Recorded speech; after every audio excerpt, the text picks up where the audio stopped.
Hello everyone, welcome to ഓട്ടോടോക്സ് ആണ്. നമ്മുടെ മറ്റൊരു പുതിയ വീഡിയോയിലേക്ക് എല്ലാവർക്കും സ്വാഗതം. അപ്പോൾ ഇന്ത്യ ന്യൂസിലാൻഡിനെതിരെയുള്ള T20 സീരീസിലെ പരമ്പര സ്വന്തമാക്കിയിരിക്കുകയാണ്.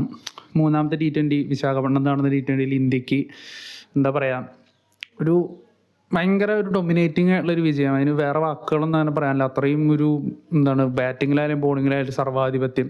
ന്യൂസിലാൻഡ് ഉയർത്തിയ 150+ വരുന്ന ടാർഗറ്റ് വെറും 10 ഓവർ എന്നൊക്കെ ജയിക്കുക എന്ന് പറയുമ്പോൾ എതിരാളികളെ അത്രയും നിസ്സാരമാക്കി കാണുന്നൊരു വിജയമാണത്.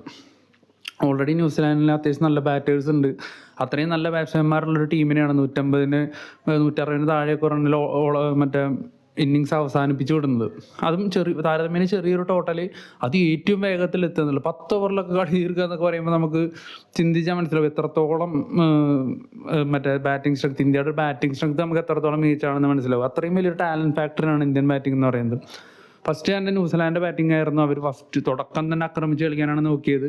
പക്ഷേ നമ്മുടെ ഓപ്പണിംഗ് സ്പെല്ല് അറിയാലോ, ഇന്നലെ ഹർഷിത് റാണ ഉണ്ടായിരുന്നു. ഹർഷിത് റാണ തുടക്കത്തിൽ തന്നെ കോൺവേനെ മടക്കുന്നു. പിന്നെ കൃത്യമായ ഇടപെടൽ, ബുംറ തിരിച്ചെത്തി. 4 over 17 റണ്ണിൽ 3 wicket. God level player ആണെന്ന് പ്രത്യേകിച്ച് എടുത്ത് പറയേണ്ട ആവശ്യമില്ല. ഒരു ഗോഡ് ലെവൽ പെർഫോമൻസ് എല്ലാ മത്സരത്തിലും കണ്ടിന്യൂസ്ലി കാണിച്ചുകൊണ്ടിരിക്കുകയാണ്. ഇന്നലെ സൈഫേർട്ടിൻ്റെ വിക്കറ്റ് എടുക്കുന്നു, അതും അത്രയും നല്ല ടച്ചിലുള്ള പ്ലെയർ ആയിരുന്നു. അദ്ദേഹത്തിൻ്റെ ഓഫ് സ്റ്റംപ് എടുക്കുന്ന ഒരു കിടിലൻ ബോൾ ഞെട്ടിപ്പോയി സത്യം പറഞ്ഞാൽ. ആ പന്തൊക്കെ കണ്ടിട്ട് സ്ഥിരം കാണുന്ന കാഴ്ചയാണെങ്കിൽ പോലും.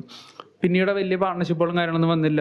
ഫിലിപ്സിൻ്റെ അത്യാവശ്യം നല്ല ഇന്നിങ്സ് ഉണ്ടായിരുന്നെങ്കിൽ പോലും വലിയൊരു സ്ട്രൈക്ക് റേറ്റിൽ കളിക്കാനായിട്ട് ആർക്കും പറ്റിയില്ല. വലിയ റൺ റേറ്റും ഇല്ലായിരുന്നു. 152 റൺസ് എന്നൊക്കെ പറയുന്നത് വലിയൊരു ടാർഗറ്റ് പോലും അല്ല ഇന്ത്യയുടെ ഒരു നിലവിലുള്ളൊരു സ്ട്രെങ്ത്, ബാറ്റിംഗ് സ്ട്രെങ്ത് വെച്ച് നോക്കുമ്പോൾ. അപ്പോൾ എന്തായാലും മറുപടി ബാറ്റിങ്ങിലാണ് നമ്മളെല്ലാവരും ഇങ്ങനെ ആകാംക്ഷയോടെ നോക്കി നിന്നത്. എന്താണ് സംഭവിക്കുക, എന്താണ് ഇന്ത്യൻ ടീമിന് ചെയ്യാൻ പോകുന്നത്, സഞ്ജു സാംസൺ എന്താണ് ചെയ്യാൻ പോകുന്നത് എന്നുള്ളത്. കാരണം കഴിഞ്ഞ 2 മത്സരത്തിൽ അദ്ദേഹം ഫ്ലോപ്പായിരുന്നു. നമ്മൾ വീണ്ടും പറയുന്ന അദ്ദേഹത്തിന് നല്ല തിരിച്ചു വരണം നമ്മൾ ആഗ്രഹിക്കുന്നുണ്ട്, നമ്മൾ പ്രാർത്ഥനകളുണ്ട്. പക്ഷേ പ്രത്യേകിച്ച് ഒന്നും പറയാനില്ല. ഇനിയിപ്പോൾ അന്ധമായിട്ടുള്ള ആരാധനയ്ക്ക് ഒന്നും സ്ഥാനമില്ല. സഞ്ജു സാംസൺ ടീമിൽ നിന്ന് പുറത്ത് പോയാലും പ്രത്യേകിച്ച് അത്ഭുതമൊന്നുമില്ല. കാരണം ഓൾറെഡി 3 മത്സരങ്ങളിൽ, ഇന്നലത്തെ മത്സരം തന്നെ നോക്കും, മാറ്റ് ഹെൻറി പോലത്തെ ഒരു ബോളർ, അദ്ദേഹം അത്രയും ത്രെറ്റൊന്നുമില്ല ഇന്ത്യൻ ബാറ്റിങ്ങിന്. ഇന്നലെ അഭിഷേക് ശർമ്മ ആയാലും സൂര്യകുമാർ യാദവ്, അദ്ദേഹത്തെ കളിച്ച രീതിയൊക്കെ നമ്മൾ കണ്ടതാണ്. ഈവൻ ജേക്കബ് ഡഫിയെ പോലും വളരെ ആക്രമിച്ചാണ് നമ്മൾ ഇന്ത്യ കളിച്ചത്. ജേക്കബ് ഡഫിയുടെ അത്ര പോലും ഫോമില്ലാത്ത മാറ്റ് ഹെൻറിയുടെ ഒരു ബോളിൽ അത് സഞ്ജുവിൻ്റെ സ്റ്റാൻസ് ഒക്കെ നോക്കിയാൽ മതി, ഒട്ടും കോൺഫിഡൻ്റ് ഇല്ല. നമുക്ക് വന്ന് നിൽക്കുന്ന കണ്ടാൽ നമുക്ക് തന്നെ പ്രെഡിക്റ്റ് ചെയ്യാൻ പറ്റും ഇദ്ദേഹം ഔട്ട് ആവും എന്നുള്ളത്. ക്രിക്കറ്റ് കാണുന്ന നമുക്ക് തന്നെ മനസ്സിലാവും ഇദ്ദേഹത്തിന് ഒട്ടും കോൺഫിഡൻസ് ഇല്ലാതെ. ആ കമൻറ്റേറ്റേഴ്സ് നല്ല പറയുന്നുണ്ടായിരുന്നു അത്രയും പ്രഷറിലാണ് സഞ്ജു കളിക്കുന്നത് എന്നുള്ളത്. അദ്ദേഹത്തിൻ്റെ ബോഡി ലാംഗ്വേജ് വ്യക്തമാണ്. ബോളേഴ്സ് അത് ഡൊമിനേറ്റ് ചെയ്യാനായിട്ട് വേറെ എന്ത് വേണം?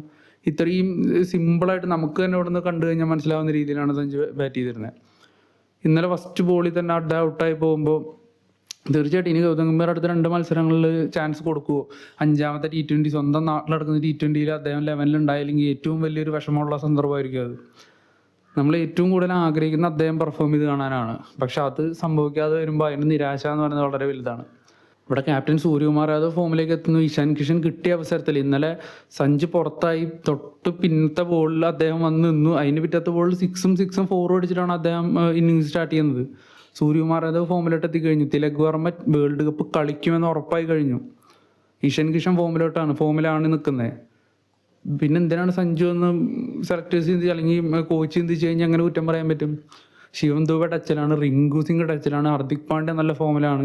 അത്രയും ഡേഞ്ചർ ആയിട്ടുള്ള ഒരു ബ്രൂട്ടൽ ഹിറ്റിങ്ങിന് പേര് കേട്ട ഈ ഒരു ബാറ്റിംഗ് ലൈനപ്പിൽ സഞ്ജു ഉള്ളത് എന്തിനാണെന്ന് നമുക്ക് ചിന്തിക്കാം. ഇവൻ ഗില്ലാണെങ്കിൽ പോലും 30 ബോളിൽ നിന്ന് 30 എടുത്ത് അവിടെ നിൽക്കും.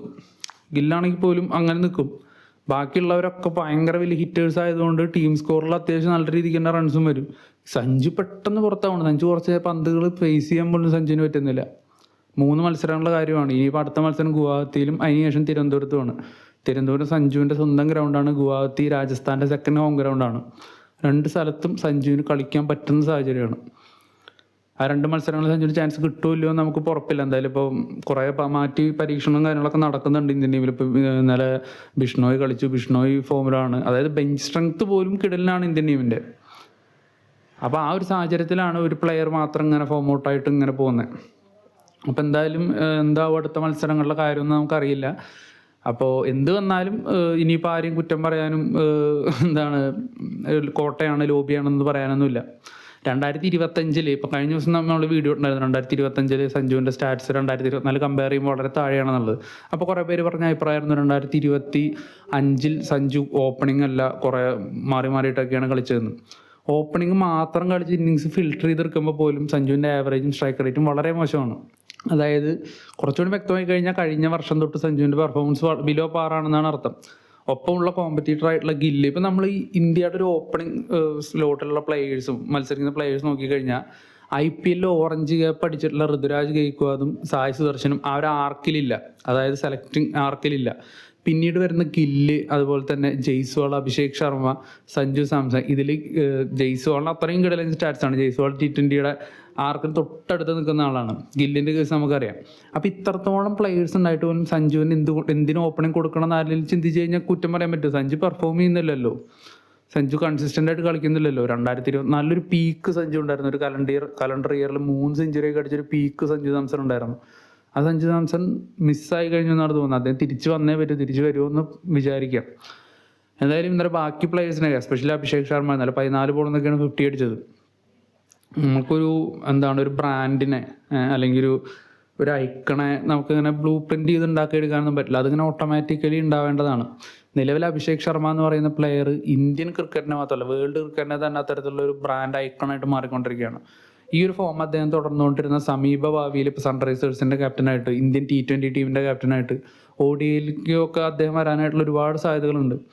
ഇന്ത്യ കണ്ട എക്കാലത്തെയും മികച്ച T20 ബാറ്റർ ആവാനുള്ള സാധ്യതകൾ അദ്ദേഹത്തിൽ കാണുന്നുണ്ട്. കുറച്ചുകൂടി ഓപ്പൺ ആയിട്ട് പറയുകയാണെങ്കിൽ അദ്ദേഹത്തിൻ്റെ മെൻറ്ററായിട്ട് അദ്ദേഹം കാണുന്ന യുവരാജ് സിങ്ങിനെ കാളും ബെറ്ററായിട്ട് T20യിൽ കൺസിസ്റ്റൻ്റ് ആയിട്ട് കളിക്കുന്ന ഒരു പ്ലെയർ ആണെന്ന് പറഞ്ഞു കഴിഞ്ഞാൽ ഒട്ടും തെറ്റില്ല. യുവരാജ് സിങ്ങിനേക്കാളും കൺസിസ്റ്റൻ്റ് ആയിട്ട് T20 കളിക്കുന്ന പ്ലെയറാണ് നിലവിൽ അഭിഷേക് ശർമ്മ. ഈ ഒരു ഫോം അദ്ദേഹം കണ്ടിന്യൂ ചെയ്ത് കഴിഞ്ഞാൽ അദ്ദേഹം T20യിൽ എക്കാലത്തെയും മികച്ച ബാറ്ററായിട്ട് തന്നെ മാറും. എന്തായാലും അഭിഷേക് ശർമ്മയെ പോലത്തെ ഒരു ക്ലച്ച് പ്ലെയർ അല്ലെങ്കിൽ ഒരു എക്സ് ഫാക്ടർ ഇന്ത്യൻ ടീമിലുള്ളിടത്തോളം കാലം ഇന്ത്യൻ ടീമിക്ക് തീർച്ചയായിട്ടും വിജയിക്കാനായിട്ട് സാധിക്കും വേൾഡ് കപ്പ്. അതിലൊരു സംശയമില്ല. ഇനിയിപ്പോൾ രോഹിത് ശർമ്മ ഈ നമ്മുടെ മത്സരത്തിൻ്റെ ഇടയിൽ ആഡിലൊക്കെ രോഹിത് ശർമ്മ എന്ന് പറയുന്ന പോലെ ഒരു ടീമും ഇതുവരെ ഡിഫെൻഡിങ് ചാമ്പ്യൻസ് ആയിട്ടില്ല. ഒരു ടീമും അവരെ world cup T20 world cup defend ചെയ്തിട്ടുള്ള ഒന്നിൽ കൂടുതൽ തവണ വിജയിച്ചിട്ടില്ല, ഹോം ഗ്രൗണ്ടിൽ വിജയിച്ചിട്ടില്ല. അപ്പോൾ ഈ 3 സാധനങ്ങളും ഇന്ത്യക്ക് നേടാനായിട്ടുള്ള ഒരു സുവർണ്ണ അവസരമാണ്. അത്ഭുതങ്ങളൊന്നും സംഭവിച്ചില്ല. അതായത് ഫൈനലിൽ കൊണ്ടുപോയി കലോടച്ചില്ലെങ്കിൽ ഈസിലി ഇന്ത്യക്ക് വിജയിക്കാനായിട്ട് പറ്റും. ഇന്ത്യക്ക് ത്രെറ്റായിട്ട് പറയാനായിട്ട് ഒറ്റ ടീമില്ല. ബാറ്റിങ്ങിലായിക്കോട്ടെ, ബോളിങ്ങിലായിക്കോട്ടെ, ഓൾറൗണ്ടേഴ്സിൻ്റെ ഓപ്ഷൻസിലായിക്കോട്ടെ ഇന്ത്യ ടോപ്പാണ്. എന്തായാലും പരമ്പര എടുത്ത സ്ഥിതിക്ക് ഇനിയിപ്പോൾ അടുത്ത മത്സരങ്ങളിലൊക്കെ ബാക്കി പ്ലേയേഴ്സിനൊക്കെ ചാൻസ് കിട്ടാനായിട്ടുള്ള ഇതുണ്ട്. എന്തായാലും ഇനിയിപ്പോൾ അടുത്ത 2 മത്സരങ്ങൾ നമുക്ക് നോക്കാം. പ്രത്യേകിച്ച് ഇനിയിപ്പോൾ സഞ്ജുവിന് അവസരം കിട്ടുമോ ഇല്ലയോ എന്ന് മാത്രമാണ് നോക്കാനുള്ളൂ. ബാക്കി പ്രത്യേകിച്ച് അത്ഭുതങ്ങളൊന്നും നടക്കാനില്ല. അപ്പോൾ എന്തായാലും നമ്മൾ മറ്റൊരു വീഡിയോ ആയിട്ട് വീണ്ടും വരുന്നതായിരിക്കും. നമ്മുടെ വീഡിയോ ഇഷ്ടപ്പെടുകയാണെങ്കിൽ നിങ്ങളെല്ലാവരും നമ്മളെ സപ്പോർട്ട് ചെയ്യുക, സബ്സ്ക്രൈബ് ചെയ്യുക, ലൈക്ക് ചെയ്യുക, നിങ്ങളുടെ അഭിപ്രായങ്ങൾ കമൻറ്റ് ചെയ്യുക, അതുപോലെ നമ്മൾ ഫോളോ ചെയ്യുക. അപ്പോൾ എന്തായാലും നമ്മൾ അടുത്ത വീഡിയോ ആയിട്ട് വരുന്നതായിരിക്കും. Thank you.